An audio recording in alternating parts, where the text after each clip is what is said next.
C'est les enseignants qui le disent. Oui, j'ai été prof. Combien J'ai été prof jusqu'à il y a encore 5 ans. Et jusqu'à il y a encore 5 ans, je peux te dire juste, ça concerne. Il y a combien d'élèves en France, au collège et au lycée, et ça concerne combien d'élèves? C'est important. Ça, c'est l'argument massu qu'on nous sort depuis le début, depuis la première affaire de voile en 1989.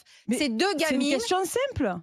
Pourquoi tu réponds pas? Pourquoi tu renvoies à des stéréotypes? C'est une question simple. Déjà, si tu me laisses terminer, je pourrais peut-être répondre. 67 millions d'habitants, quand ça concerne 300 habitants, excuse-moi, c'est pas un phénomène de société. Il y a 12 millions d'élèves. 12 millions d'élèves, et ça concerne, c'est Abaya et compagnie, et je répète, je suis contre à l'école, donc il faut pas me faire dire... Tu dis que c'est minoritaire, il faut pas en parler. Non, je dis que c'est minoritaire, enfin, je pense que c'est minoritaire, parce que moi je n'ai pas les chiffres, et qu'il faut pas en faire un phénomène de société quand il n'y en a pas en fait. Donc Pap Ndiaye a tort d'en parler. Je pense que...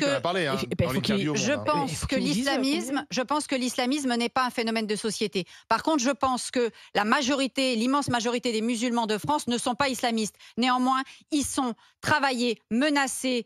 Ils subissent la pression de qui? De cette minorité islamiste que d'ailleurs certains gouvernements ou certaines collectivités territoriales par clientélisme ont laissé progresser et ont laissé gangréner des quartiers qui étaient déjà abandonnés par la République.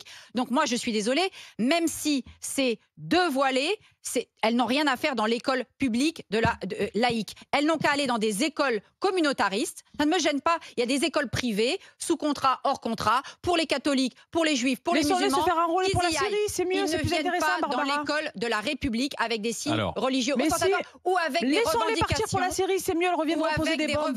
Au lieu de les laisser à l'école de la République pour qu'elles apprennent à se mélanger. Comme ça, mais non, mais c'est incroyable d'être coupé. C'est incroyable d'être coupé.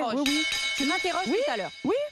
Mais tu dis des conneries. Ensuite, tu me recoupes. Je dis des conneries peut-être, mais je crois que je vais avoir un peu plus d'expérience que toi dans ce domaine. Dans l'islam, excuse-moi, tu peux pas avoir plus d'expérience que moi dans l'islam et dans les musulmans. Excuse-moi. Alors voilà, excuse-moi. Il n'y a que les musulmans qui peuvent parler de l'islam. Là, je dis bravo et je dis même. C'est pas un argument. C'est que tu me dis que tu as plus d'expérience que moi et que tu connais plus que moi.